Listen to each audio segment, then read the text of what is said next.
Hey guys, today we're going to talk about our box squat, which is a staple point lift in a lot of the things that we do here at Trench. Now once again, here at Trench, throughout the course of our cycles that we put our athletes through, we're going to do all different types of movements and modalities with our lower body pushes, whether that be full squats, front squats, safety bar squats, split squats, Bulgarian split squats, everything that you can imagine we're going to throw at the body and we're going to continually change. But the number one thing that we continually test every 10 weeks in our athletes is the box squat, because what's beautiful about the box squat between a lot of different people, and like I said, a lot of people have different beliefs in this, but what we are trying to measure here at Trench is we want to measure not just strength, but we want to measure pure power and explosiveness, because that's ultimately what's going to translate directly to the field.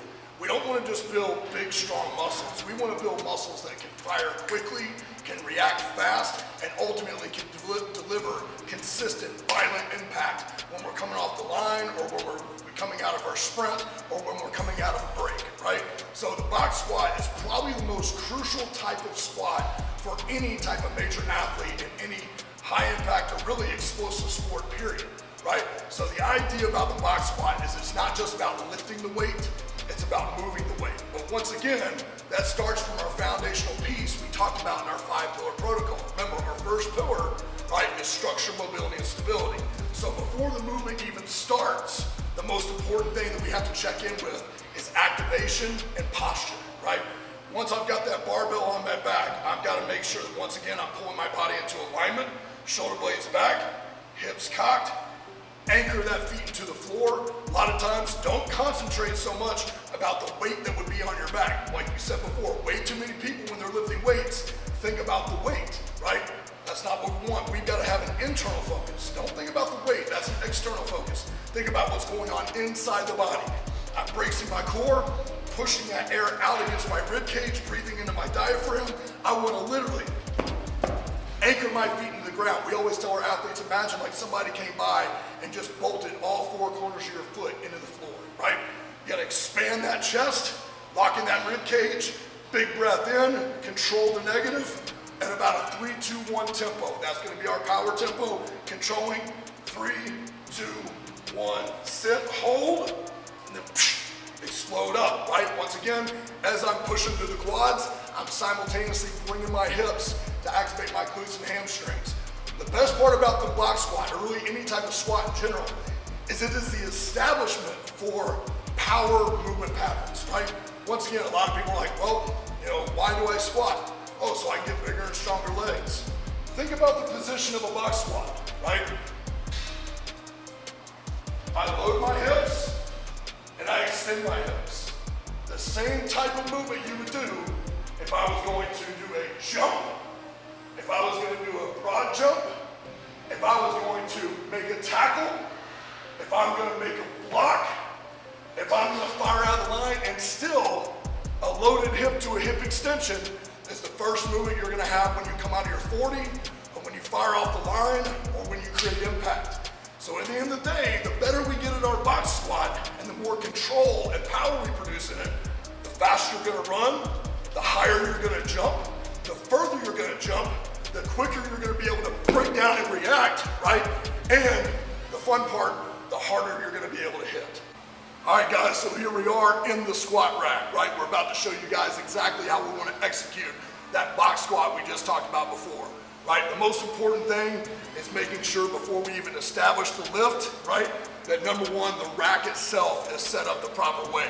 We've always got to make sure that our J hooks are about the right height, that no matter what, even when we're going light like we're going to do today, we always have our catchers up, and most importantly, we always have the weight collared, right? Because at the end of the day, it's not just about keeping yourself safe, it's about keeping everybody else around you safe. So as we go into it, one of the most important parts about the box squat is actually how we control the negative, how we're going to own the isometric hold, and then what we're looking for is power, right?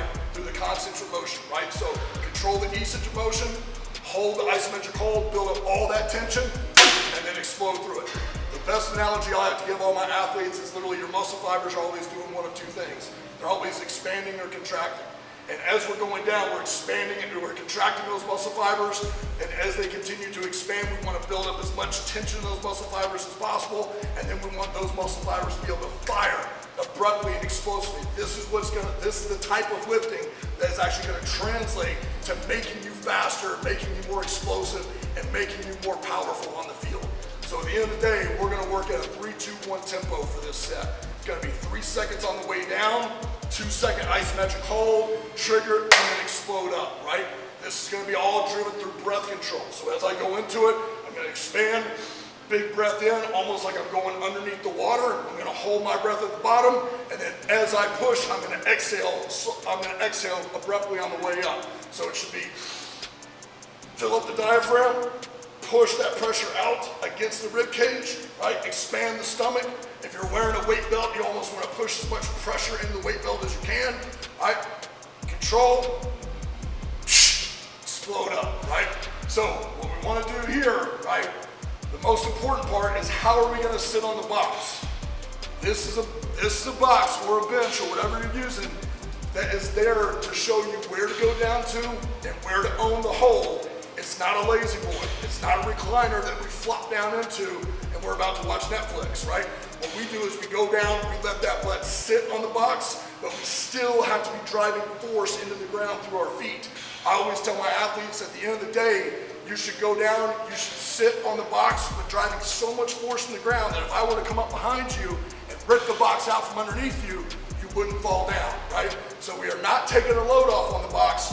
We're gonna sit, we're gonna hold, we're gonna build the tension, and then we're gonna explode up. So this is exactly the way we wanna try to execute this. Once again, we're just priming up. We got lightweight here, but once again, even when we're going lightweight, we still wanna treat every single rep as if it's a 1 rep max. Don't ever disrespect the form or technique. Make sure whether it's 135 or whether it's 900 pounds, you're lifting the same weight each time with the same focus and the same intensity. I'm gonna unrack, get my feet set, locked into the floor.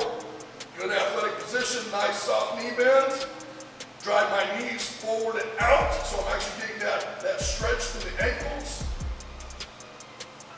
Knees first, then hips.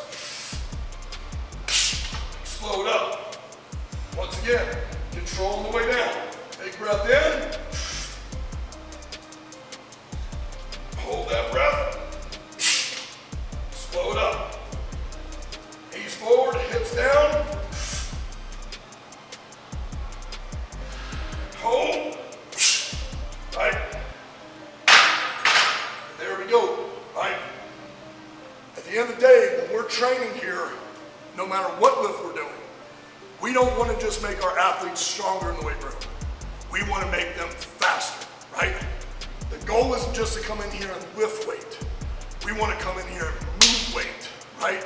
Because at the end of the day, when we play football, we are trying to move bodies, right? Not just lean and push on bodies. We've got to strike and we have to move them, right? Football is a game of power and acceleration, right? It's not even necessarily a game of absolute speed.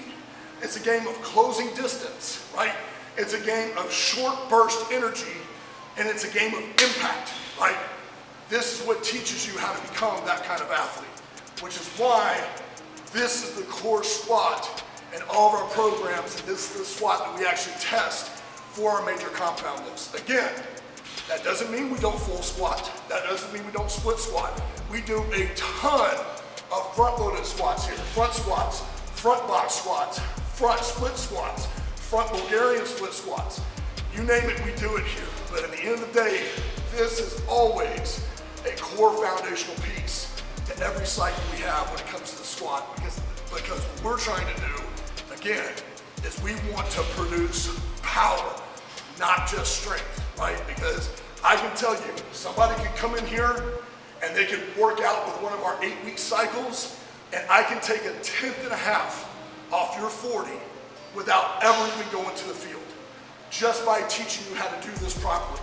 We can add 6 inches on your vertical or on your broad jump, just by teaching you how to lift properly. So now imagine including the lifting with the speed training, with the fundamental work, with the actual combine technique, with the position work, how ultimately you develop on all those facets. But this has got to become the core foundation. Can't tell you how many people I've worked with that come in here and they're like, I want my son to get faster. Or an agent. It's like, hey, I need this player to get faster. And then in the beginning, they're kind of confused because like, man, you guys spend so much time in the weight room. I thought we were going to do more speed work. We are doing speed work. This is the foundation for the speed work, right? It's just like when you're building a car, right? When you go out to the field, that's like taking the car to the track. That's where you learn how to tune it up, tune it down. That's where you learn how to maximize the performance, take some horsepower out of the car, put some horsepower in the car, work on the chassis, like loosen up the brakes, change the tires, whatever that is. But if you want to truly build horsepower in that car, you do that in the shop. That's where you break the whole car down and rebuild it. That's what the weight room is for the athlete. This is where we break you down and rebuild you into something brand new. Then we take that brand new car out to the field and teach it how to get faster.